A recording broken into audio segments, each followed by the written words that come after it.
So we'll move on to our next submitters. This is submission number 133. The West Coast Coastal Community Catchment Group Incorporated. And we have Alistair Reeves and Lisa, if you come forward and take those two seats. So you have 10 minutes for your submission. We've got a timer that'll be on the screen, so you know the passage of the second hand. And if you want to allow time for questions from counselors, then you'll need to incorporate that within the 10 minutes, all right?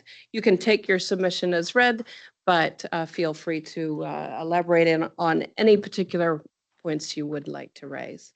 Over to you.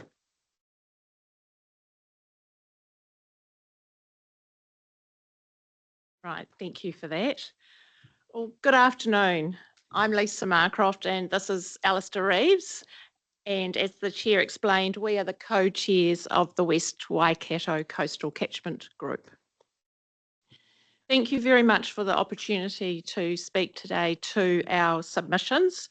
I'm going to start with the public transport rating submission and Alistair will speak to the primary sector rates remission proposal.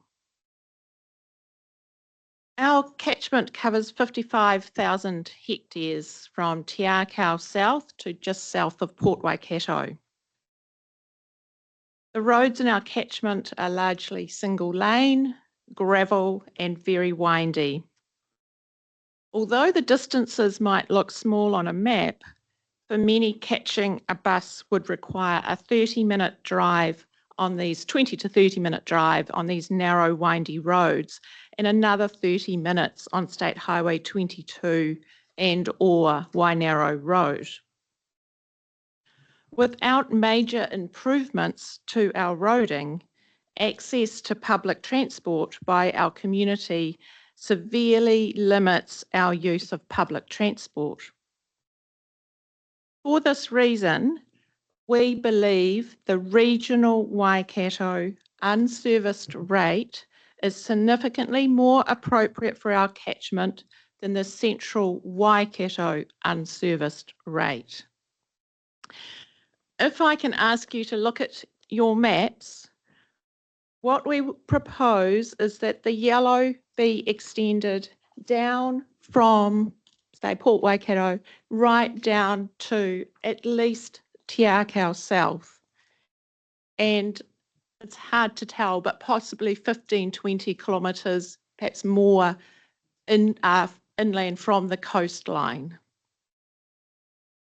Please, Council, will you consider this for us?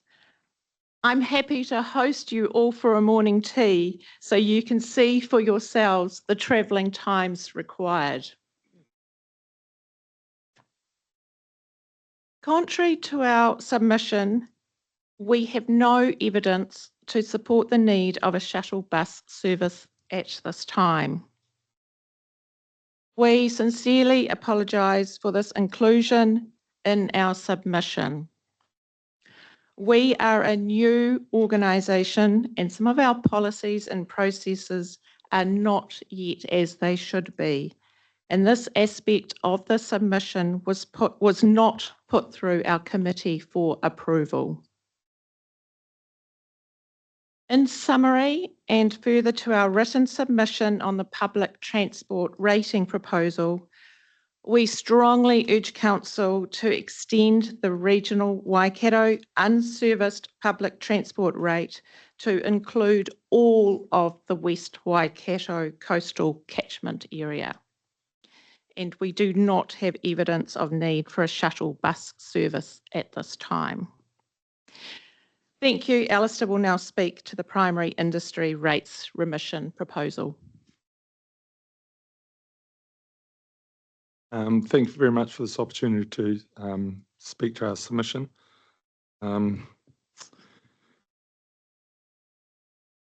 The rate remission for the planting of native forests is something very much that the West Waikato coastal communities support.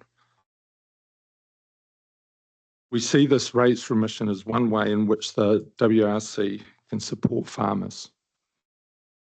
Landowners who have invested time, money in fencing and planting and restoring native lands should receive recognition for the significant investment in time and money. This rates remission is a very positive step by the WRC. So we support this proposal. But we do have some concerns. We have some reservations over the administrative costs of this policy on the Waikato Regional Council and hence ratepayers. And we wonder if there is a simpler solution to achieve WRC goals of more native plants on our whenua. The West Waikato Coastal Community has 170 members, over 55,000 hectares, and two clear objectives came out of our woolshed meetings we held when we started. Our members wanted, one, to be able to plant more natives, and two, to get support to undertake farm plans.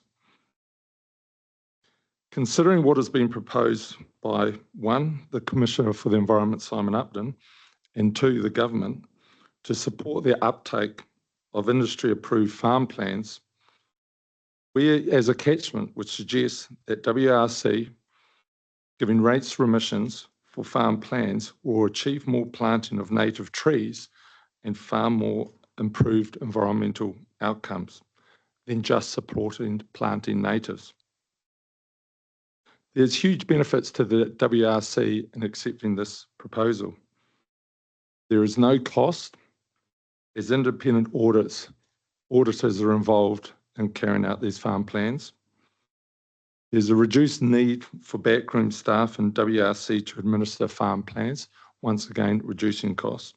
And I personally believe there'll be improved environmental outcomes for our whenua and land. To give you an example, there's 25,000 sheep and beef farmers in New Zealand, and 500 of them currently have a farm plan, which includes a freshwater farm plan. So there's a huge opportunity here to show some leadership. Thank you. Right, I'll open it to councillors if there's any questions. Councillor Kneebone. Hey, thanks, Alistair. Hey, just trying to get an understanding of when you say rates remissions for farm plans, you mean you're suggesting the council, for example, would but the cost of the farm, the cost of building, creating the farm plan, suggesting? Probably support the farmer in that if they could come up with an industry approved farm plan and give that to the Waikato Regional Council, I believe that should come at some, whether it's a remission, I appreciate there's a cost in farm plans around the likes of overseer and whether that's a opportunity once again for the council to make that available at no cost to the farmer.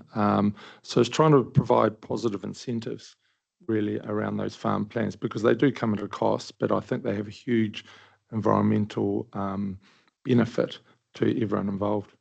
Okay, no, I think I understand where you're going. Probably something you need to flesh out at no, thank you. Councillor Mahuta. Kia ora, firstly, thank you for establishing an advocacy group for the area.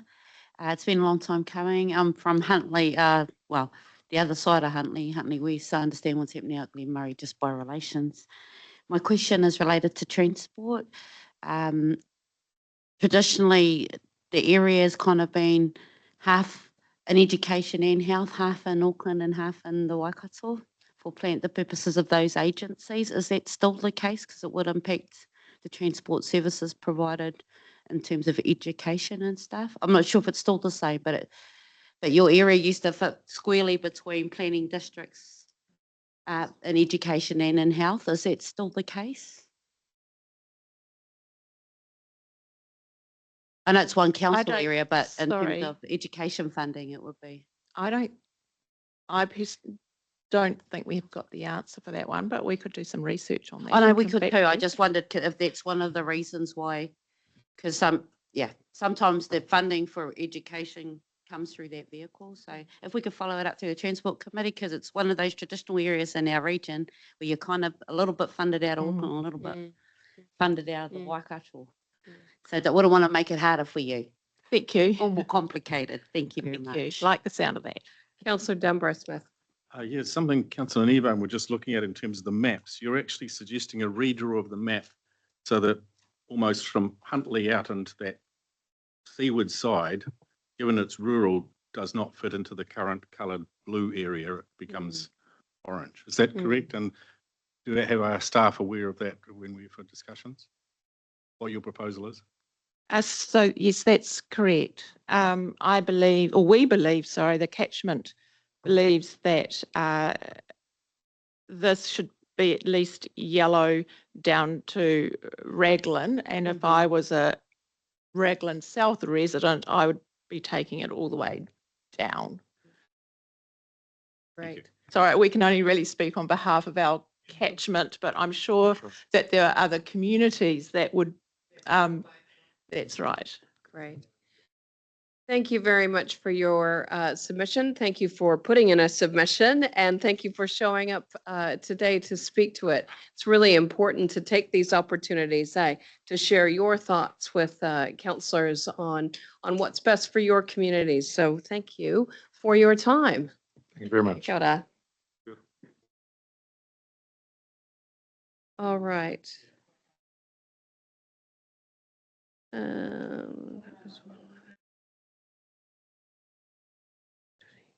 All right, I'm going to invite our next submitters forward. This is submission 125 for Rangatahi Voices. And who do we have speaking? Yes, hello. My name is Janet.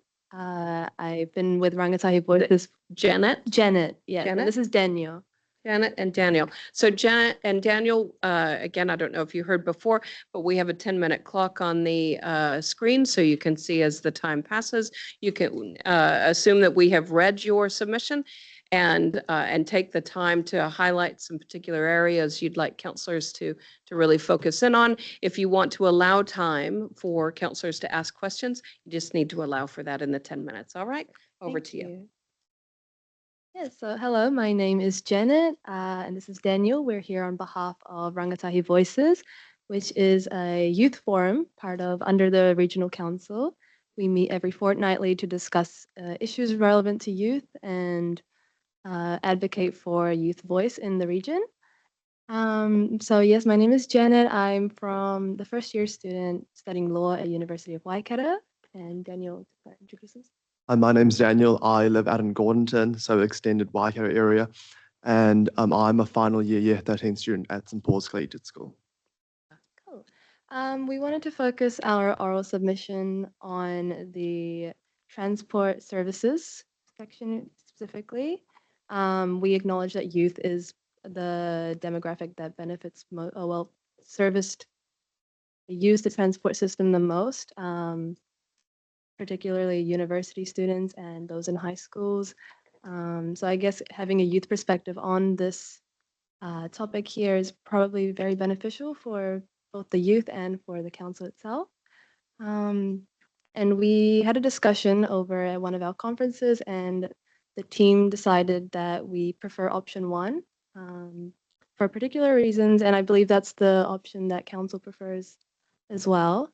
We believe that it is fairer to charge all households the same rate, no matter their property value of the house. We think that even if there is a house who, their capital value is higher, they may not use the transport as much as those who are have a less property value on their house. So having a standard fare is what we agree with the most.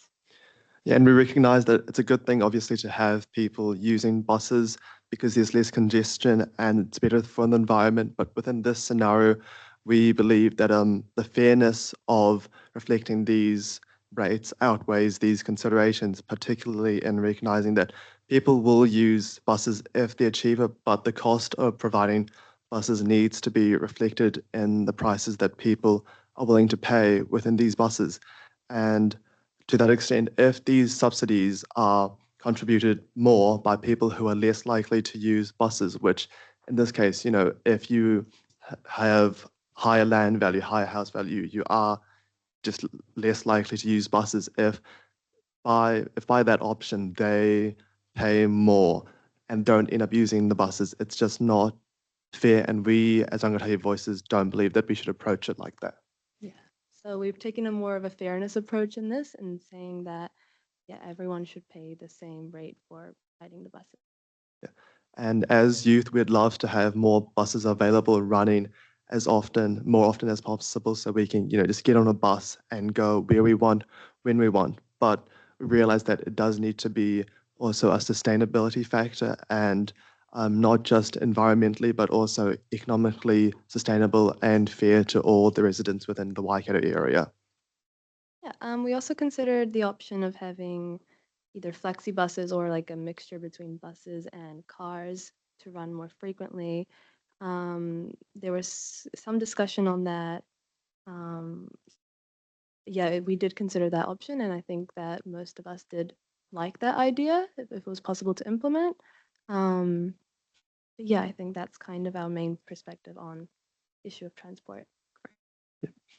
And to that extent, a lot of youth, particularly youth under 16, who can't drive themselves or just don't have simple access to cars, buses do provide a sustainable option, and just keeping the rates lower and more accessible and having more options. So one thing that we did talk about was if buses were smaller and could run more frequently, this would work better, kind of like what we're currently doing with Flex, because at the current time when the buses are larger and they might be, during off hours, just more vacant. It's like running a huge car for just a handful of people.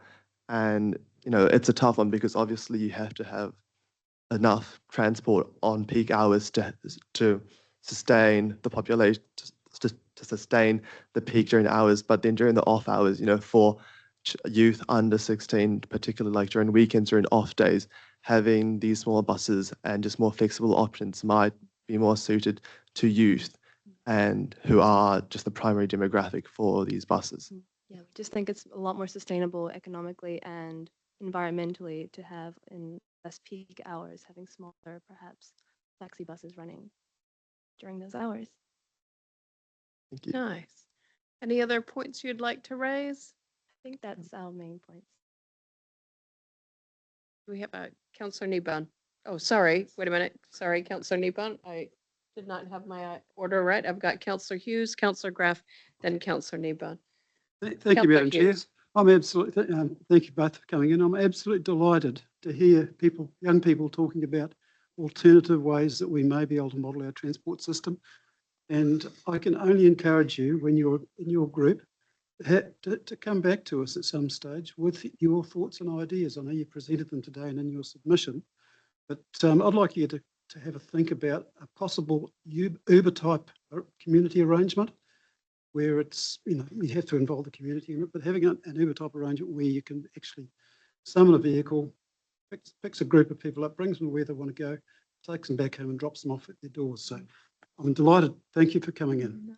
I think we actually have something like that at the university where we do like carpool services, where if you're wanting to go to the university, there's this kind of like a website. And if it's sort of a similar region one, because parking is a big problem at the university. If you're there after 9 o'clock, good luck finding a park. But yeah, so is the carpool service. So I think that's working really well in the university kind of atmosphere. So that could be something to look at bringing the wider region as well. Thank you for that. Councillor Graff. Yes, thanks. Thanks for coming in, Janet and Daniel, because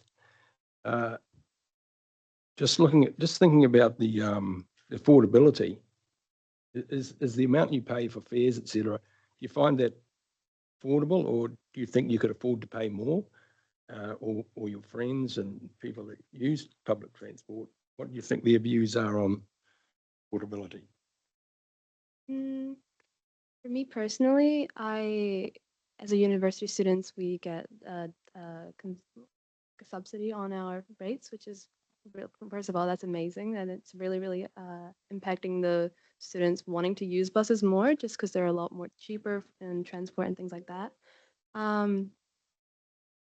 Yeah, I think a lot of my close friends and things, they all use buses and they have no problem paying for them, but of course cheaper is always better.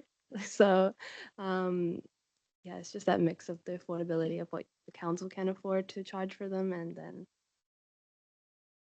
Thank you. Councillor Kneebone.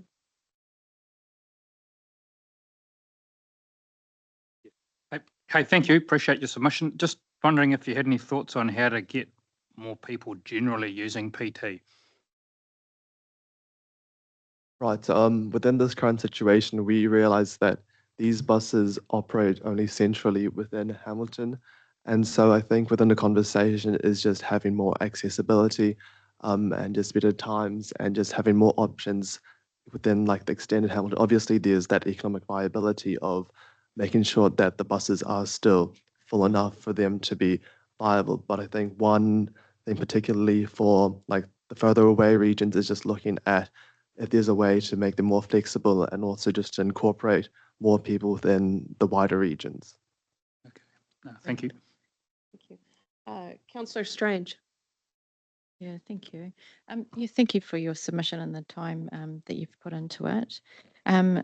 Yeah, do appreciate your views as bus users as well, and your general support of PT and especially the flex buses that we run within Hamilton as well. And I just, not really a question, but more of a invitation that when we do the regional public transport plan next triennium, that'll be fantastic to have your thoughts reflected there as well. So yeah, and yeah, happy for you to engage with Transport Committee or the PT Committee. So yeah, thank you for your time and look forward to the future contributions. Thank you. thank you. Councillor Nicol. Councillor Mahuta. Kia ora, thank you for your submission. I'm interested in, I guess, how the forum is getting information, how you're asking into council for the information and what economic analysis you're using. Because we're not asking you to consider the whole community, we're asking you to think about how any of our decisions impact your demographic specifically. And given that you're not ratepayers, but children of or beneficiaries of future rates, because that's a really useful view. Because we can talk to parents and ratepayers, but we don't know how it trickles down to your demographic group. So the one I've got in transport is transporting youth around the region is challenging, but mine is, do you talk about safety and all the other things that make it usable within the forum? Yeah, so definitely safety is one factor, I think, within youth, within just the extended conversations of buses at night and just making sure that buses, you know, the parents also feel safe for children to go on buses, particularly like sometimes, you know, children under 16, we can't drive ourselves. Yeah. And so parents sometimes also we won't have access to just private transportation. So then within public transportation, one conversation I think is just to make sure one conversation that comes up pretty frequently is just for nighttime transport to make sure that they're not only safe but also easily accessible to youth. Thank you. And then just in terms of when you're considering the whole region, and especially things that touch our rural constituencies like farming, I appreciate that a lot of our forums are Hamilton based and that's who informs them. So how do we get more regionally generous and make sure that the view, how it impacts rural youth, can be part of what the forum considers? So yeah, Because it seems to me you don't have that information to be able to put a view down. Yeah, so Rangatahi Voices, we have members from all over the Waikato. There's some of our members who drive hours to come attend meetings sometimes, or Zoom and things like that. So we have a very good perspective of across the Waikato. And when we mentioned, so we also do some submissions to like the Parliament and things like that, because we're always really, really interested in having our voice heard. So when the issue of transport or the question of transport came up, actually a lot of youth were very interested in having their perspective heard in the submission. So perhaps I think it's just a very good, so as terms of like where we get our information from, it's mostly just discussions of our perspectives on our youth. I guess I'm Nothing trying to else? Okay. understand, sorry, just from you, do we facilitate you well as a forum? Can you ask us for the information you require from council to inform your submission? Because it seems to me we have information you've not been accessing. And as a forum that we are facilitating, could you consider that? Thank you. Yeah, and for that, I'd just like to extend a formal invitation to attend any of our sessions. We run them fortnightly, and perhaps Mesh would be a good contact to come in, and if you would, because we're always interested. We had lawyers come in and help us write submissions before. We're always wanting to get the best information possible. So if there's anything that we aren't accessing, I'd love for you to come. Great. Thank you so much. Thank you both for coming in. Thank you for the forum, for putting the effort into writing a submission. It's really helpful for us. And we appreciate your view. As Councillor Mahuta says, it's a vital view in terms of the future focused decisions that this council is making. So thank you for taking the time to come in today. Thank you so much. Right. Well done. Okay, we'll move on now. Do we have Maggie in the back? Kia ora, Maggie. So, councillors, we're now moving on to submission 119 and submission 131. This is Grace Maggie Wilcock. Yeah. And so Maggie, we've got 10 minutes on the screen. You can assume that your submission has been read. Anything you want to highlight for us in particular? If you would like to take questions from councillors, you'll need to allow for that. Thank you. Over to you. Thank you. Yes, my name's Maggie. I live in the southern area of Waikato, Tamahiri, where there's a trial bus en route at the moment, which is good. But why I've submitted is because submitting to the LTP 10-year plan, the annual plan that comes out does not seem to be reflecting a lot of the submissions that were made around perhaps council looking at what's nice to have but you can't afford. There doesn't seem to be much going on from that aspect of trimming council's budget. So I don't normally fill in the online one, so I apologise for this. I normally do them properly, and I was in a hurry. So I just wanted to go down to the fees and charges. Having had a quick look online, some of them seem a bit unreasonable from the point of view. And so one question would be, if I wanted a printout of a spatial map, would you be able to give me the cost before I committed myself to actually organising one, especially as when I try and go on the web, I can't even pull the spatial maps up when I'm trying to look at something that's an overview of an area as opposed to a specific property. Most of the research I do on behalf of a local group isn't about an individual property. It's about a general problem or an issue in the area where we need good information. We know it's there, but trying to access it is almost impossible. So, and the fees and charges for that looked quite high to me as a community group of volunteers. So, and the other thing that's cropped up is the duplication of councils working in silos. When an ecological report is available in one council and the other council needs the same ecological report, you should not be paying to have it done twice. You should be working in conjunction with other local councils and using the same report. The only other feedback I had, which is on the UAGC, I went through the district plan, and at first it looked like you had it set at 9%, at which I was bemused. So I got in touch with council, and I've got some figures, and I understand the UAGC is set at 17%. I've not come across anything below 20% before. The ceiling is 30%. Councils are using user pays and targeted rates, but the majority of what council does is for the public good. We just heard the people saying everyone should pay the same fee for rates. Shouldn't be anything to do with the CV. If anything, it should be a head count, a tax per head, but we know what happens if you do that. So that UAGC needs to go up, and you need to look more carefully, in my opinion, at how you decide what's a public good, because virtually everything that this council does is a public good, whether it's environment or transport or water. The main essence of that is public good. Thank you. Any questions? No. Councillor Clarkson. Yeah, I was interested in your comment about duplication of ecological reports and wondered if you could point us to a real example rather than making a generic statement. I thought someone might say that. I think they're called,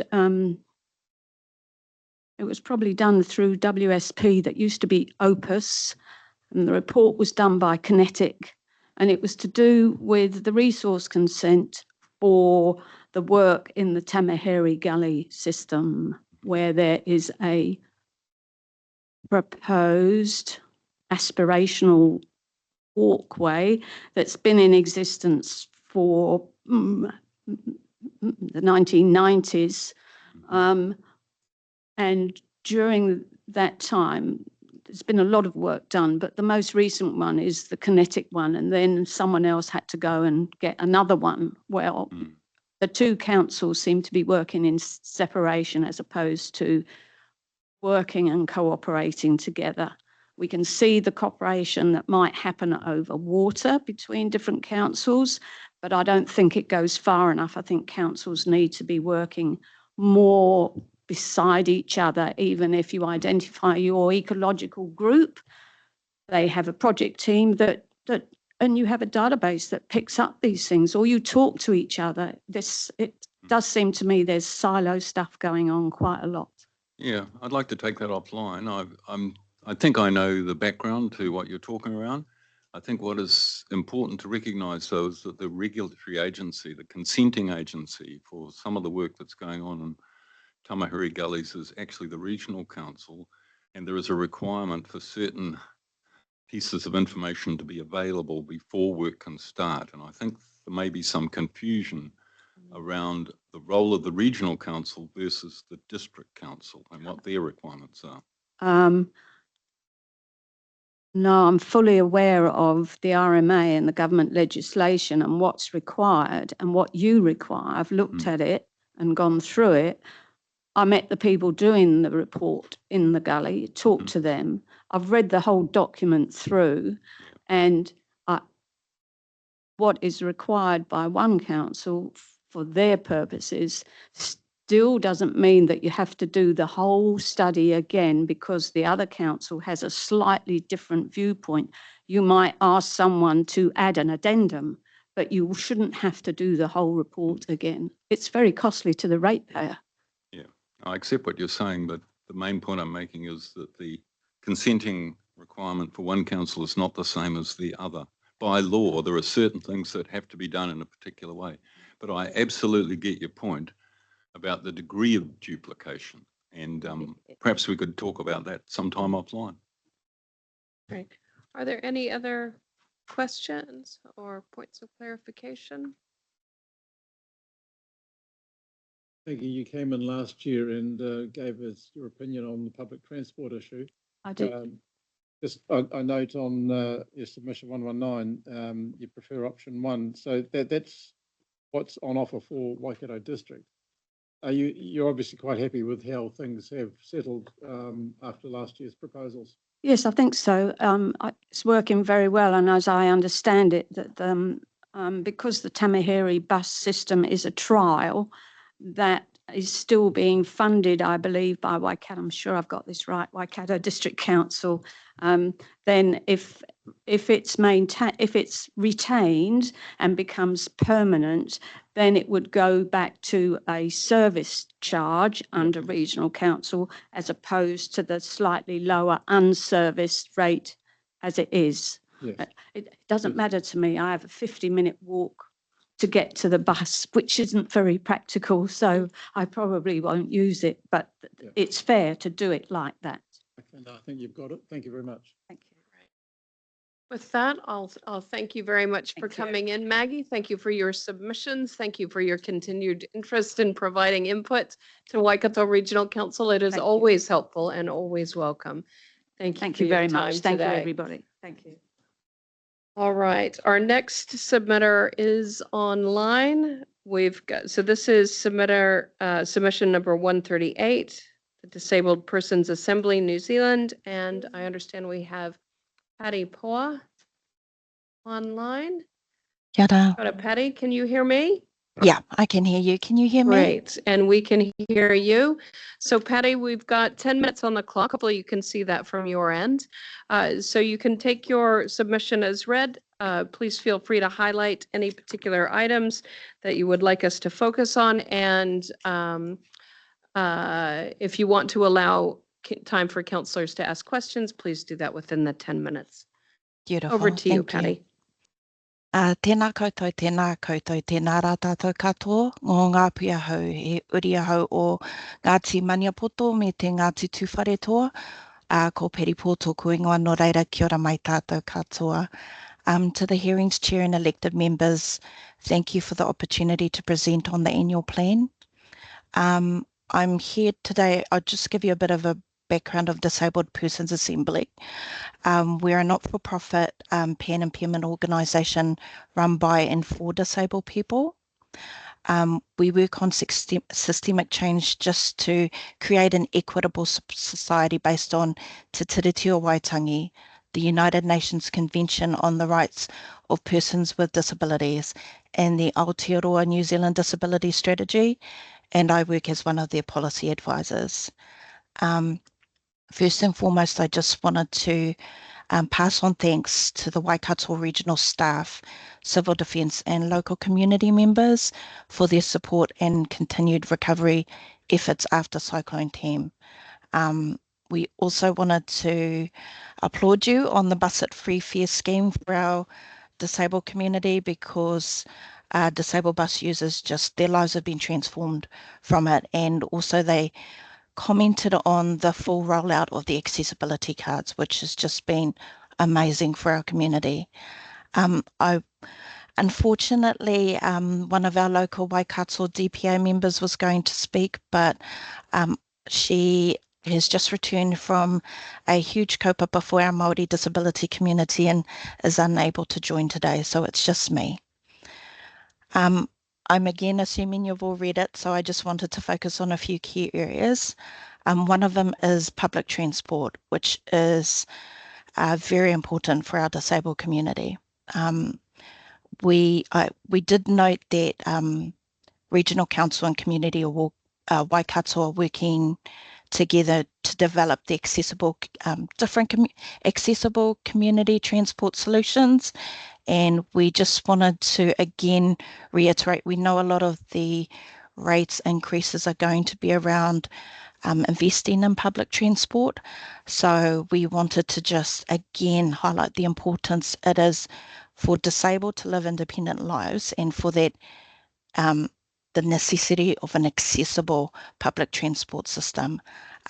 So I just wanted to highlight that importance of public transport, but also to highlight the need for disability. I know most councils have a disability advisory group, but the importance of listening to those voices, because what often happens is people focus on one section of what's accessible, but not the whole of journey approach, which is having access to the bus shelters, having access to get to the bus shelters. So it's a whole of journey approach.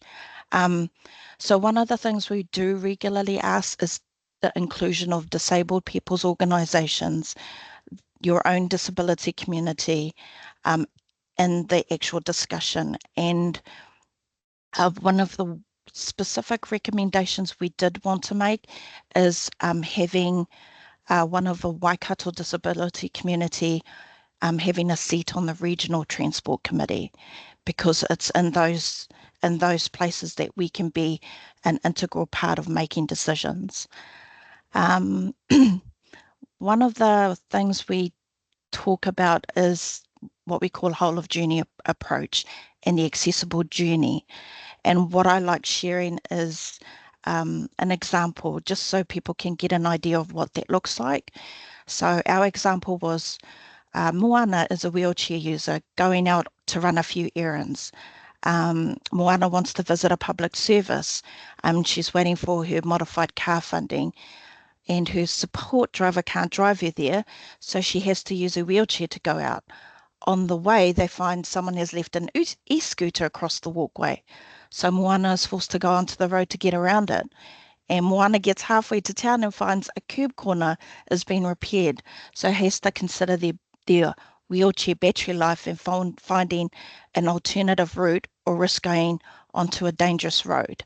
So that's what we're considering when we're talking about whole of journey approach and the importance of including disabled voice, because sometimes one aspect takes away from the whole journey that a disabled person has to deal with. Briefly, I wanted to talk a little bit about climate change and emergency management.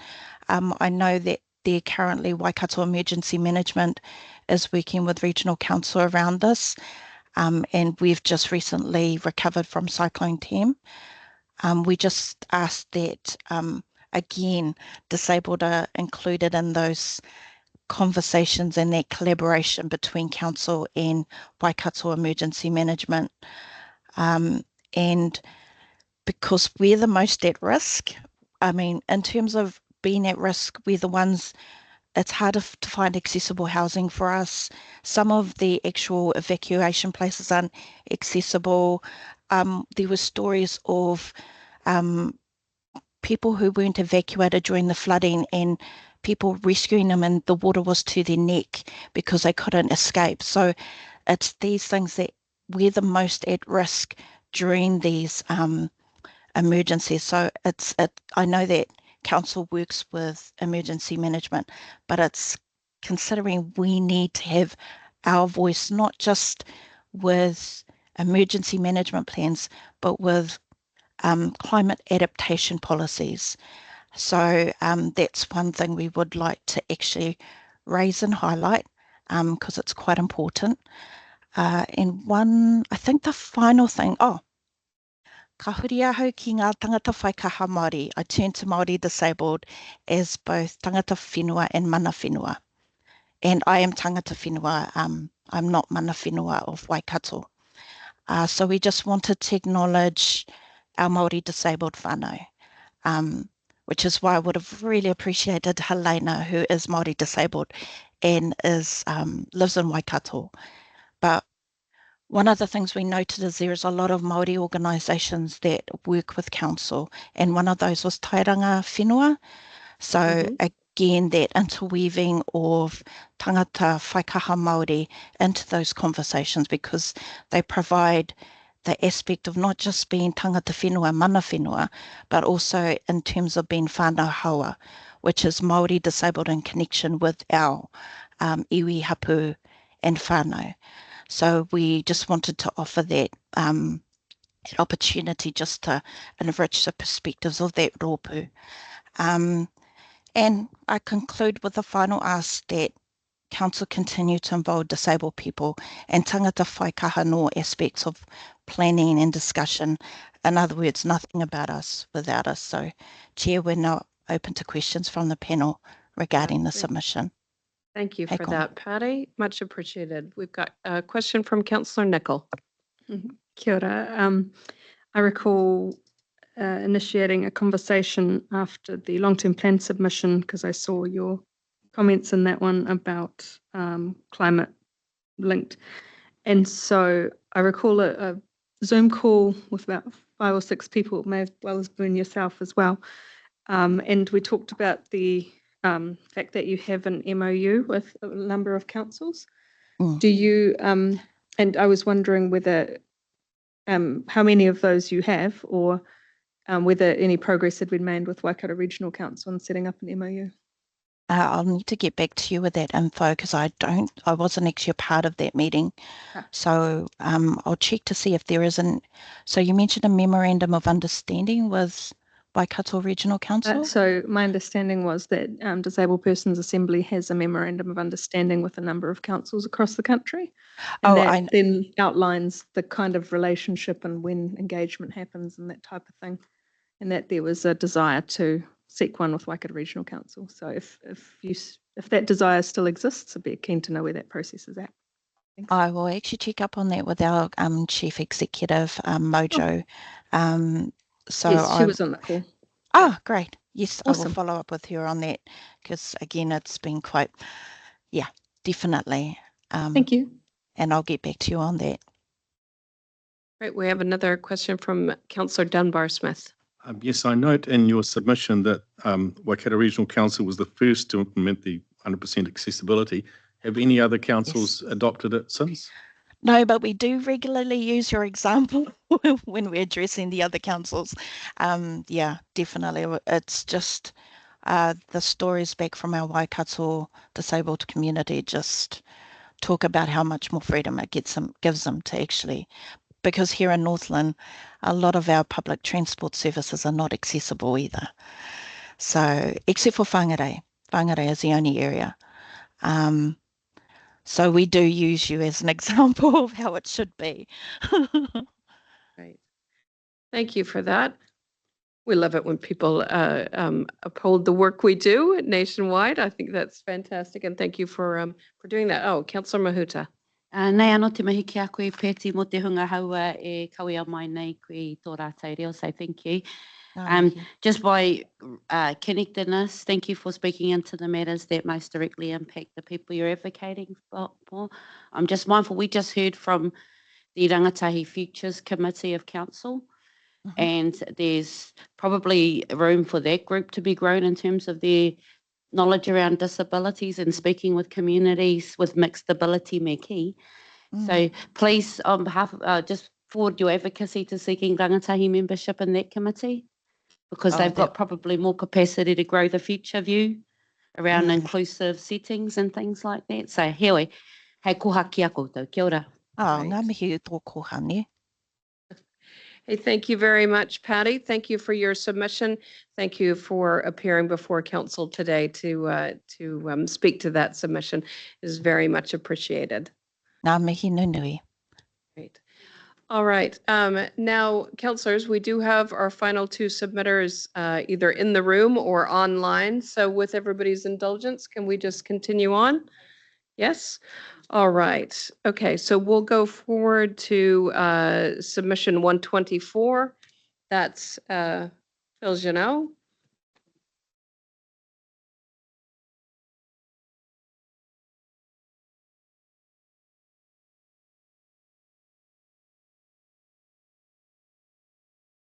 Welcome. Thank you for joining us.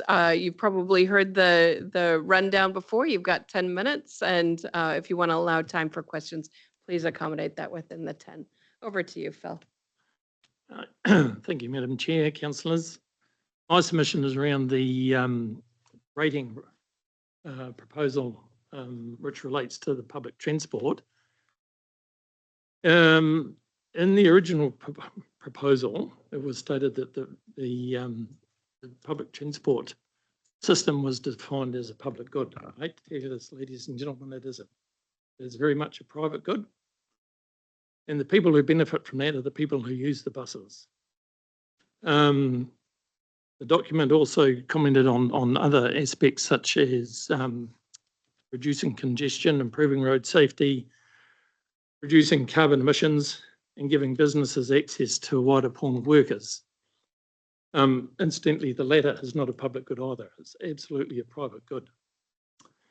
Now, I don't know how many of you drive around Hamilton at 8 o'clock in the morning or 5 o'clock at night. The impact of the buses on congestion is absolutely nil. And given that most of the buses are largely empty most of the time, the reduction in greenhouse gas emissions per passenger mile is actually in excess of what it would be if those individuals were driving their own vehicle. So as such, I oppose the rating proposal as it stands. I think that what the council needs to do is look at rationalising the bus service to make it much more efficient. And it's getting, the cost is getting to the point where ratepayers can no longer afford it. I do have a question for the council. I was fascinated to find that I was living in an unserviced part of central Waikato, whereas a colleague who lives a few kilometres down the road is an unserviced part of regional Waikato, and yet I'm paying 3 times more than he is. And the question is, why? What is the rationale for that? No stage in any of the documentation is the council given any rationale as to the standing or the logic, if you like, behind the rating proposal. And it certainly didn't give any rationale as to why I should pay 3 times more than somebody that lives 3 kilometres down the road. So yeah, to finish off, my recommendation to the council is that the proposal as it stands is scrapped. You guys start looking at something that rationalises the whole system. Thank you, Madam Chair. Any questions? Councillor Kneebone. Afternoon, Phil. Thank you. A couple of questions. First one is just to clarify, are you saying, is it your view that buses per se don't ease congestion, or the way we're doing it's not easing congestion? Both. I mean, buses would ease congestion if they were running fully loaded most of the time. So I guess to follow on from, you talked about, I think you used the term we need to rationalise the way we do it. What does that look like? And I know we've only got a few minutes, but in a nutshell. Well, one of my observations from driving around Hamilton for the last 38 years is that bus service use 40, 45-seater buses, which, as I say, usually have between 4 and 6 people in them. One of the first steps I would suggest is you start looking at smaller vehicles. Now, you may need some bigger buses at some time in terms of peak periods, but most of the time they're empty and they cost a bloody fortune to run. Okay, and any thoughts on how we transition from obviously trying to get behavioural change, because clearly if no matter what bus we put on, we're never going to fill it up on the first day, sort of thing. How we sort of transition into the ideal world, which I think we probably all want. Well, I think I would admit that's a tricky exercise. Most people don't use buses because they're not convenient in terms of travel and where they go to. I mean, most bus services, and Norton's the same, it's a wheel and spoke type exercise. So you have to do a lot of extra travelling to get where you want to, which is why most people use cars, because they're much more convenient. Okay, thank you. Councillor Strange. Just I suppose a question from me. So the other day we celebrated the 1 millionth passenger on the Meteor, a bus that was introduced. I'm trying to think when this triennium, so within the last year and a half, maybe. So 1 million passengers. So is your contention that if all 1 million of those passengers had been in a car, it would have been the same impact on congestion on the roads? Depends on what period are we talking about. Since, you mean, how long has it taken to reach 1 million Yes, passengers? yes. So let's say, I don't know when the Meteor started. August 23. So 1 million passengers since August 23. So about a year and a half, That's very good. let's say. basing my observations, travelling through Hamilton at 8 o'clock and 5 o'clock, the buses are having no impact. Mind you, we have a shocking roading system and a total lack of synchronisation of traffic lights, which don't help, but that's another story altogether. Councillor Nicol. Thank you, Phil, for your submission. Something I've taken from it is, because you mentioned the hub and spoke model, and our regional public transport plan that was updated about 3 years ago talked a lot about moving from coverage, which is where you end up with a lot of empty buses, to ridership, which is where we end up with a lot of good patronage, really good patronage. And it's a formula that's worked, we've seen now quite a few times. Just wanted to encourage you that when the regional public transport plan gets up for review again next year, to make a submission to that. But what I'm taking from it is, I think we are on a trajectory of moving from coverage to ridership, and we should really challenge ourselves on the pace of that, because it leads to those good results. Thank you for your submission. Any other questions? No? All right. Thank you very much, Phil, for, yes? Sorry, Madam Yes. Chair, I posed a question. I would like a answer if that's possible. As to why I'm paying 3 times more than somebody that lives 3 kilometres down the road. I would have to defer to our, Normally, we provide the answers following the hearings. all Yeah, right. because, yeah. Okay, I look forward to it. Great. Thank you very much for taking the time to put in a submission, and thank you for taking the time to come in and speak to it. It's very helpful. Kia ora. All right. So for our last submission today, this is submission number 78. We have John Lawson. John, I do see you online there. So you're on mute, John. Sorry, we have come back a bit early, so hopefully, let's see, we had John scheduled for 2:20. So we are a bit early.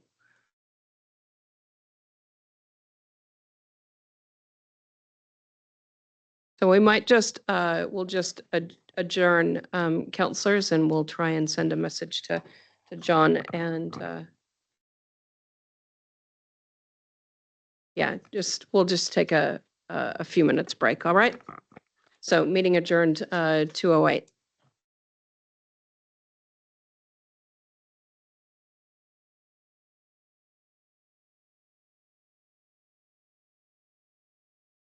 Sorry, I've now found the microphone.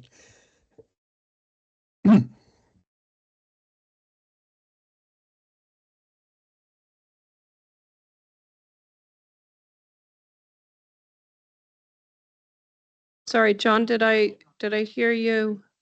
Yeah, I'm sorry about that. I've now found where the microphone Sorry, control is. John, we had just adjourned the meeting because I wasn't sure if you were there. So we'll just, if you can just hang tight with us for a bit. A few councillors have just exited the room. I'll let you know when we're calling the meeting back to order, but it will definitely be within the next 5 minutes. All right? Yep, fine. Kia ora.